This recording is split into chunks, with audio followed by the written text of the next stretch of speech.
Hello, and welcome to another edition of Breakfast Club, where we meet up ahead of the Game Week deadline. Here we will reveal our Game Week 11 decisions and take in the lunchtime team sheets as well. Today I'm joined by FPL General. General, welcome. How are you? Morning, Joe. How you doing? Morning, Luke. How's things? Yes, I'm good. doing well. Looking outside this morning, it's a pretty rough day. So looking forward to binging on the feast of Premier League action between now and 10 o'clock tonight. Lovely staying in. And of course, as you said, we also, and as everyone can see, also joined by Luke as well, who couldn't join us due to internet gremlins early in the week, but all fine now. Welcome, Luke. Yeah, hopefully it holds up. Likewise, like General. Is it 7 games today? Can't wait. I've been looking forward to this so much. My team looks great on paper again, which means one thing: it's going to be terrible. Yeah, exactly. I mean, I look at the fixture list and I can just tell. I actually feel quite confident this week, which is always a really bad sign. So Yeah. well, let's tuck in straight away to Luke's team. Now, as people who watch the Scoutcast will know, Luke does interesting things. The rest of us don't. Luke does, and so let's have a look at his team. There we go. Well, first thing I note there is you haven't got the armband on Aguero. So before we look at that big C on Arnautovic, what moves did you make this week and why? Okay. So I ended up bringing in Arnautovic for Jimenez, but in order to do that, I had to take a hit because I was just out of the price to get him. So I actually had removed Allison for Fabianski, which is probably not a wise move, not one that one of the pros would probably do. But basically, I just couldn't bring myself to take Mitrovic out ahead of the game against Huddersfield. I've backed him all this time, although he's not done hardly anything. It just feels like if I took him out now, I'm asking for trouble. So that was really the thought process behind that. Also, the fact that I have Robertson, who I was probably going to bench, as you can see my team now. I think it probably just about warrants it. So I thought, well, if I'm backing Arsenal to score, even though Liverpool have obviously got a great defence and they could keep a clean sheet, Arsenal just, at the moment are scoring so many goals. They're at home. So I thought, well, why not go the whole hog and bring in Fabianski? I'll back them for a clean sheet at home to Burnley because Burnley were awful against Chelsea. And that's pretty much my rationale there. So it's also part of a longer term plan because I haven't got any Liverpool attack, and obviously they're playing Fulham next week. I missed out on Salah against Cardiff and Mane against Cardiff, and that really hurt me. So I don't think I can sit through that again. So basically, next week I can bring in Mane for Fraser. So that's pretty much the plan. Wow. Okay. Well, that's. Do you know what? It sounds slightly maverick, but then it's gone completely. Not dullard, but it's that's really good planning because you've already looked at that Mane move. And I know when I interviewed Jay this week for the Meet the Manager series, and he had quite a similar team with you. It was Salahless, but one big difference. By going Salahless, he went for Mane as well and captained him, and that was the difference. So last week, when we looked at your team on the Scoutcast, whilst it did worse than the rest of us that had Salah, the thing I noted, you actually had more players that actually got points. Mm. And so that was, I thought, was actually said that your team was better set up. It just needed that Liverpool cover, and so Yeah. you're pretty convinced that Mane can cover Salah. Well, he has been so far. I said it to you before the even Yeah, season started. If you remember, Joe, we had that conversation about going Salahless. I think before the season started, and I just felt that well, obviously the money saved was a big thing, but I also thought that Mane would. He ended the season strongly, and I just thought Salah. He had a start towards the end of last season, started to slow down a little bit, picked up a couple of injuries, and I just thought people are going to be so much more aware of Salah. Not that that necessarily means anything because he's so good, that I think Mane might get a little less attention, and there's a chance he can match him. And so far he has. Over the course of the season, you'd expect Salah to win out, but I mean, you can't argue with it so far. He's certainly, I think he may be even a point ahead or in and around that area anyway at the moment. So yeah, that was the thought process. General, what do you think of that? I mean, Luke's gone Salahless. Do you think it's? I mean, you've got Salah, I presume, and do you think it's a viable tactic? Yeah, I do think it is. I mean, I've had Salah from day one this season, but obviously Mane is matching him to this point. Um, and I haven't ruled out long term, making the Salah to Mane move. I do think I would like to have one of them. And I know Luke's talking about the Fulham game, game week 12. I wouldn't like to go into that game without one of Salah or Mane. Salah more than likely be my captain game week 12 against Fulham, and there's talk. A lot of people are talking about even doubling up on Mane Salah for that Fulham fixture, which I think is a viable strategy. Seen quite a few people on Twitter chat this week of maybe moving Aguero after this week to go for the Mane Salah double up, which I do think could pay off over the next 5 or 6 weeks.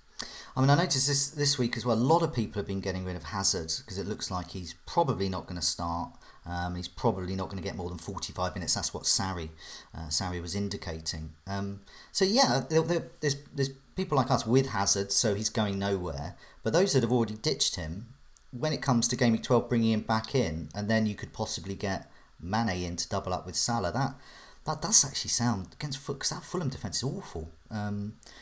Sound strategy, I think. Luke, you got Arnautovic on the captaincy, not Aguero. Aguero at home to Southampton. But you've decided against that as well. So what's your rationale behind that? Okay, let's throw rationale out the window. I basically, my main reason for not going Salah at the beginning of the season was I didn't want to have to captain the same player every week. Now, I know you didn't have to do that, but I felt compelled to do that if he was in my team and to make him the best value he could possibly be. And basically because I wanted to give myself the option to, get it wrong, get it right, pick different captains and just go for it. Because I still have this underlying feeling that if you pick the right captains most week, you're going to do extremely, extremely well. Now, you may not be consistent. You may not, hit the top 10K and may drop out of it. But I think I've got a better chance of coming number one. You only have to look at any individual game week to see the top scorer. And it's never a player you think it's going to be. It's always some randomer like Glenn Murray or someone. So I just thought, I'm not staying true to that because I've actually captained Aguero pretty much every single week. I think I captained Hazard 1 week over Aguero. And I also captained Sterling when we thought Aguero wasn't going to play, and then Sterling didn't play, and he went to Mendy. So aside from the 2 weeks, I had Aguero captain every week. So I'm not staying true to what I wanted. So I thought, well, I'm just going to go for Arnautovic because against Spurs, I thought he should have had at least a brace. I also thought that Burnley were shocking against Chelsea. Now, I don't know if that's just because Chelsea were really good. Maybe so. And obviously it's a different game. Doesn't necessarily going to mean they're going to be shocking today. But I really fancy it. I think Noble's out because he's suspended, so it's pretty sure that Arnautovic is going to have penalties. I'm bored of the Aguero thing, really. He could quite easily score 5 or 6 goals. I've been saying it all season. I think there is a game in him where he's going to get 5 or 6 goals, even if he is subbed off at 60. It's probably a bad time to do this move, to be honest. But, yeah, I've still got Aguero, so how badly can he hurt me? I'm still going to get his points, just not doubled. So, yeah, it's more for the fun, really. Well, yeah, I mean, before I put my 2 penn'orth in about that, Gemma, what do you reckon to that? Captaining Arnautovic over the likes of Aguero? I kind of like it, to be honest. I have both as well. I've got Aguero and Arnautovic. I'm going Aguero captain, but I just think the fixture is really good for Arnautovic this week. Burnley have been so poor this season. And like Luke said, against Spurs, Arnautovic very unlucky not to get maybe a brace that game. So the only lingering doubt is this injury. It's still bothering him. So it's always a worry that he gets a hefty challenge or something like that, and he comes off after. He could come off early. So, but I do like it, to be honest. It's a maverick move. It's not something I would probably do myself. Mainly probably because of that injury worry over Arnautovic. But no, I could see it paying off. I mean, Aguero again. Chances are he's probably only going to get an hour again this week. If Arnie gets 90, I could see Arnie racking up a big score this week. Yeah, I mean, I'm Arnautovic-less. Is that a word? And he worries me. He does scare me. He's the one player this week. I mean, everyone's got a player they haven't got that fears that they fear, and it's Arnautovic for me. What I'm going to captain Aguero. Well, I might as well put my team up now. I'm going to captain Aguero. And he's had returns in every home match. It's 47 points. That's 9.4 on average at home. Yes, he's got that 20 points there, but I don't think that's an outlier, as we've known over the seasons. And as Luke said, he's got that sort of game in him at pretty much any time at home against a weak side.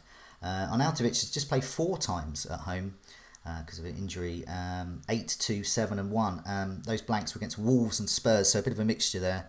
And he's averaging 4.5 at home, 4.5 points. But once again, as you pointed out, he's on penalties, and the big difference is the team, the defence they're playing is absolutely god awful. Looking at the last 4 game weeks, Burnley have conceded 58 shots in the box, 87 shots in total, and 15 big chances. On the big chances and shots in the box, that is the most out of any other team over that period. They are absolutely awful. So yeah, looking at my team, I've got Joe Hart there. Obviously, I'm really looking forward to that match. I'm just going to hope that Joe Hart gets about 10 saves, because I think he's going to concede. I think Arnautovic is going to get 1, maybe 2, maybe even more. But yeah, I'm going for Aguero. The move I made this week was to get Mendy in. I looked at that Southampton game and Southampton's poor attacking form, and I just felt that a Man City defender is crucial. The one I could have got Laporte, saved a bit of money, but I took an early move, which I hate doing. I very rarely do this, but I had just enough money to get Alexander-Arnold out for Mendy, and which I made before Mendy's price rise, so I'm glad I did that, because I think ultimately he is, in FPL, Mendy is the best Man City defender, arguably one of the best defenders this season. Laporte, he's the man for Sky, because his amazing passing bonus is picked up there, and less so when you've got goal scorers taking the bonus in FPL. So I really like that. I've gone for the Dram whiskey based backline. I haven't arranged it in that way, annoyingly, so I shall do that next time. So I've got Doherty there, Robertson, Alonso, and Mendy for a bit of Dram. I'm looking at that team there, and I'm fairly okay with it. I've got nothing in the bank. I'm worried about the West Ham game.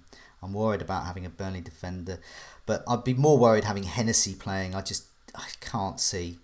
I think Chelsea just look rampant even without Hazard. But I mean, I don't know if either of you have any particular thoughts about my side there. I would just say that because of your bench, Joe, I think it's pretty much decision made, isn't it? There's not really any decisions to make there. The bench is awful, isn't it? Well, yeah, I didn't want to say that, but yeah. The only other thing I'd maybe consider is, I mean, have you even looked at maybe Alonso or Mendy as captain as a bit of a maverick move, or is Aguero, the allure of Aguero just so strong? You're just talking to the wrong person there. Or even Salah, he's in great form and potentially up against Xhaka. Now, is he not entering? I think Salah's going to do really well. He will be my captain in Sky, but he won't be in FPL. But yes, I do agree. I think that could be potentially quite high scoring. General, I don't know if you had any particular thoughts there. You're a fellow Ings owner as well. He's nestled on my bench. That's what I was going to ask you. I noticed he's your first sub. He's my first sub this week as well. So how do you feel about keeping him long term then, or do you plan to move him on? Southampton have been so poor. Well, up until now, I've always felt I've had other issues, and he can kind of wait, because essentially what I could do is get success in and save myself $1 million. Because essentially I've benched Ings quite often. So if I'm going to bench a player, I might as well bench a 4.5 player than a 5.5 player. Ings has I'm just hoping that Mark Hughes listens to the Southampton fans. We mentioned it on the Scoutcast. There was something that Trigger Lips put up a tweet saying, "Oh God, Austin's playing with Ings. That's the end of Southampton's attack." And he explained why. Basically, it's just two very similar players, and loads of other Southampton fans, thankfully, really chipped in. And they're not against Ings at all. They're just saying Ings and Austin is just pointless. Don't bother. Do Ings and Long, or just have Ings, and have some more creativity in midfield if they can find it somewhere. So I've just got to hope that Mark Hughes can see that, really. I mean, these Premier League managers, they get paid, a fortune. You'd think they look at the completely obvious things to do, that, just blokes and girls like us who play, FPL are thinking, but... Yeah, so I mean, are you going to keep him for a while? Other fires to put out? Yeah, that's the main reason he survived for me this week. I'll talk about it a little bit when we get to my transfers and stuff. But again, other issues, seen him stay in my side this week. And looking ahead, game weeks 12 and 13, I think it's Watford and Fulham he's got. So I'm probably going to give him those two and just hope that Southampton can start firing, because if they do start firing, I would fancy Ings to be involved. So Yeah, well, what we almost do? certainly. Oh, yeah. There's going to be no one else, is it? Yeah, I mean that's it. It's just him. But I mean, Luke mentioned earlier actually that what they could do is put Yoshida up front, who's actually been one of their most potent threats. And to be honest, you mentioned Shane Long there. I wouldn't mind seeing Shane Long come in instead of Austin, because at least Southampton score. It's not going to be Shane Long. Yeah. What is it? 2 goals in 60 odd games. So That's right. Oh, bless goal him. involvement for Ings would be pretty good then. I mean, but what I do like about Shane Long is similar reasons why I like Glenn Murray is that I would imagine he's a complete pain in the whatnot for defenders. He's just because he's an experienced player in the penalty box, and I can just imagine him being really annoying. That's why I think he's an asset to a team, but as a squad player. But yeah, he's not going to be getting those. It's very different to Mark Hughes' Stoke team. Obviously, the players and the budget aren't helping him there, but he would generally bring in loads of just random creative players who basically didn't defend, like Bojan and people like that, and Shaqiri and all sorts of people, and just play him in the team, just hope that something happens. Arnautovic was one as well, and he's got like the complete opposite of Southampton, just like no creativity whatsoever. Even got rid of Tadic. It's just, although I don't really rate him as a manager, I do feel sorry for him. I don't think, where's he going to get the creativity from? I mean, Højbjerg is basically their best creative midfielder now. Where did that come from? He just passes sideways last time I looked. Before we come to General's team, I just want to, we have a lunchtime kickoff, and the team sheets are in for Bournemouth, Manchester United. And there's a surprise at last. We've got a surprise, and this is a change of formation for Bournemouth. They've got 2 up top, Wilson and Brooks.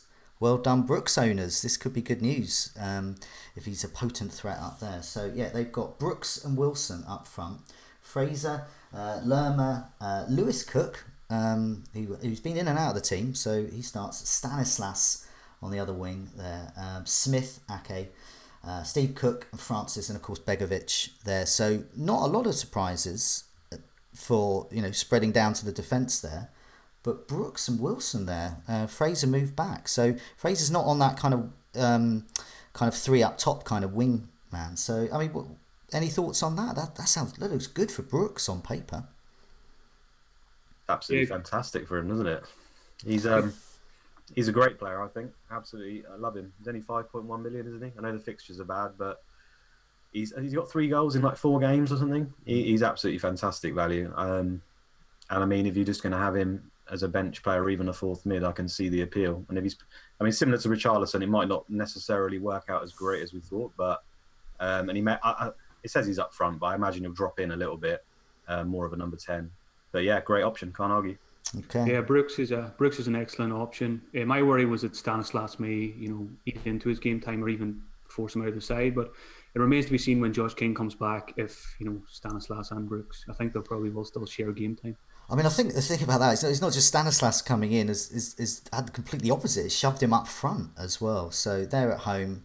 Manchester United 1 clean sheet in the league this season, so they're there for the taking. Let's have a look at the Manchester United team sheet. So, return for Sanchez and no Lukaku. We did hear rumblings that Lukaku hadn't travelled as well. So they got De Gea, Young, Lindelof, Smalling, and Shaw at the back. Midfields, Matic, Fred.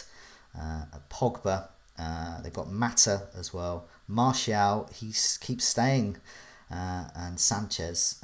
Rashford is amongst those on the bench, as well as Lingard as well. Now I know you would. I know General, you were talking about Martial on your podcast this week as well. And there's always that nagging doubt, that he's going to leave the team, but he's on red hot form and. Congratulations, those who brought him in. I think early on, as in he's actually starting, so that's half the job done. Yeah, it's his. Mourinho can't really drop him now, given his form. He possibly keeping Mourinho in a job the last couple of weeks, but I'm a United fan, and I don't have any United players I haven't had any at all this season. I'm always very reluctant, especially when it comes to attackers in Jose Mourinho's sides. I'm just not overly keen on them. His price is not ideal. When I look at, there are still good cheap options around, 6 to 6.5, I feel as well. But there's no doubt in his form, and I think if he keeps it up, he's definitely we're going to have to just take stock and bring him in. I like the fact that Mourinho has taken Lukaku out of the team. I don't know whether today it may be an injury today if he hasn't travelled, but he took him out last week. He just hasn't been delivering, and I think it's given the team a bit of a lift. And Pogba and Martial, I thought, linked up very well last week. I think Pogba's one to keep an eye on as well, especially if he keeps penalties. Although it's pretty infuriating to watch him take a penalty, but it's a bonus that he's on them. Did you see the video that he put up of him getting into his car from his house? And he did. I did. He did the run up for the penalty to get into his car. Luke, what do you reckon to Martial? He's starting to look really good. He's starting and doing well. Tempted? I mean, it seems like your type of player. Yeah, and also I'm a United fan as well. I love Martial. I've always loved him since he came to us and was our top goal scorer first season. I think potentially. I mean, I think even then he was probably priced as maybe a 10 million midfielder. I think when he first came, something around there. And honestly, if he's starting in the side regularly, I wouldn't put him any different than maybe around Mane, just below Mane's price. Because he's basically a goal scorer. He doesn't really offer anything else apart from goals, but he is pretty good at doing that. And I look at that lineup today. I mean, Sanchez hasn't been scoring for a long time now. Mata's goals dried up quite a while ago. And aside from Pogba on penalties, I don't see anyone else scoring goals. Matic, Fred, no one else can get them. So you'd like to think if we are going to score at the moment, Martial's going to be involved, and that means bonus. It's just the whole thing of what General's already covered, really. You just never know with Jose whether he's going to try and curb that in some way. He's going to fall out with Martial or whatever's going to go on behind the scenes. And it's just having that trust thing. But right now, you really can't argue with the move. And it could work out again today. I don't see any reason why not. Quite shaky at the back usually. He's linking up well with Pogba as well. And just before we come to your team, General, on the goals imminent table, latest just in off the ticker is Pogba's at the top there, 16 goal attempts, but just 1 goal in the last 4. So that puts him at the top there. And Arnautovic is second. So your captain there, Luke, doing well. Just 3 starts. So I mean, by default, he's sort of, I guess, kind of joint first really because of that lack of team. But anyway, could bode well for Pogba, Martial, and Arnautovic. General, let's have a look at your team then. So we've got it up on the screen. What moves have you made and why? Oh, your sound's dipped out. Your sound's dipped out, General. So it's not just me that has glitches, Joe, see? Oh no. While he's sorting out his sound, I'm going to pretend I know what he's going to say. Have we got a sound there? No. We're still. Oh, how frustrating. Okay, so he has brought in Balbuena for Bennett there. He's tapped in like you have, Luke, with the getting Fabianski in there. So you've seen these really great fixtures for West Ham as well, and he's also removed Knockhart, which was a good punt. Knockhart was starting, and then suddenly the wealth of options in the Brighton midfield have disappeared. And he's brought in Barkley, so I guess in the same vein as the with the move there with getting Martial in, Barkley is another kind of will he start, won't he start type of move there. But yeah, so those are the moves he's doing, and as you said earlier, he's stuck with Aguero, and he still has Ings. So what do you think about Barkley? So neither of us have got Barkley. Is that a good move for you?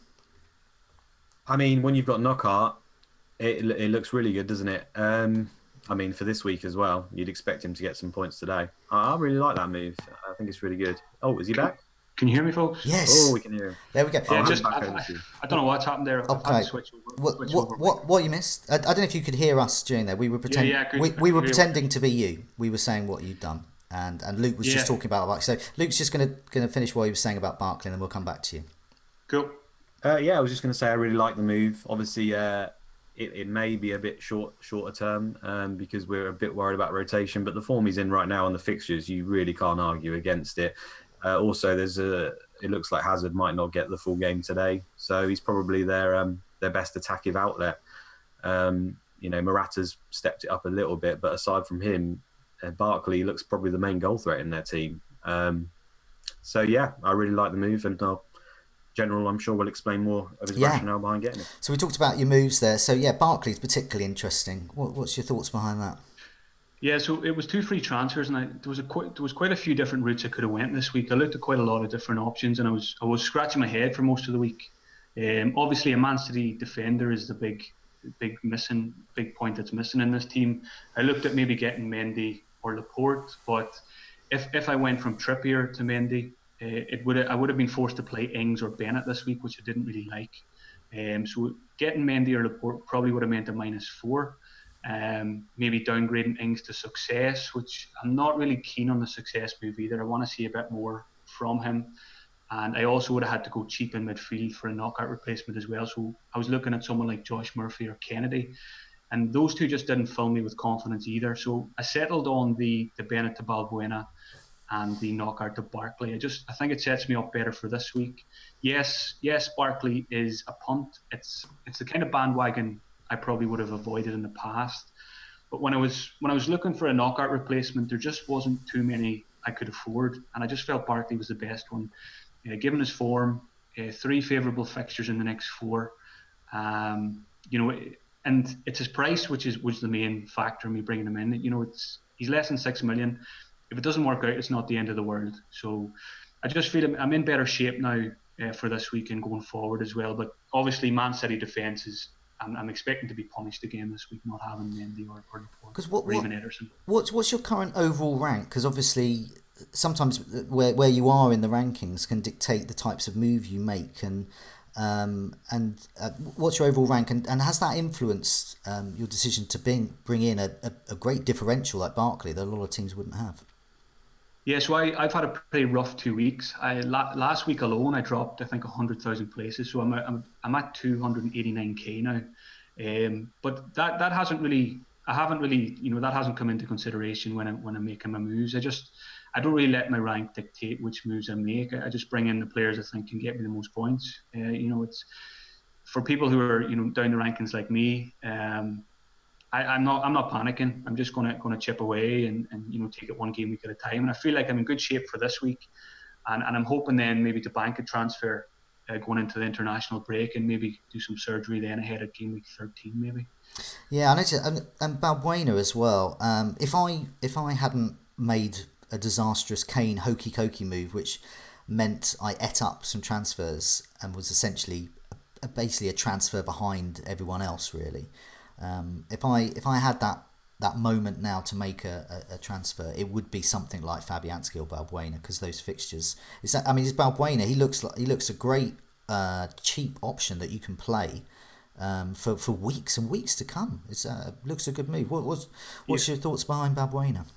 I like Balbuena. I think he's had 11 goal attempts this season as well. So he's passed the eye test for me this season. He gets his head on a lot of set pieces. So he's got his first goal now as well. And another thing I liked about Balbuena, I've kind of been forced to keep Danny Ings, but Balbuena and Ings kind of rotate quite well as well. If I wanted to bench Balbuena, usually Ings has a good fixture when Balbuena doesn't. So that was another factor. So I'm probably going to end up holding on to Danny Ings for another couple of weeks while I improve things elsewhere. And I just didn't fancy the 4.5 million striker yet. But I could go that way in a couple of weeks' time, but I wasn't feeling it this week.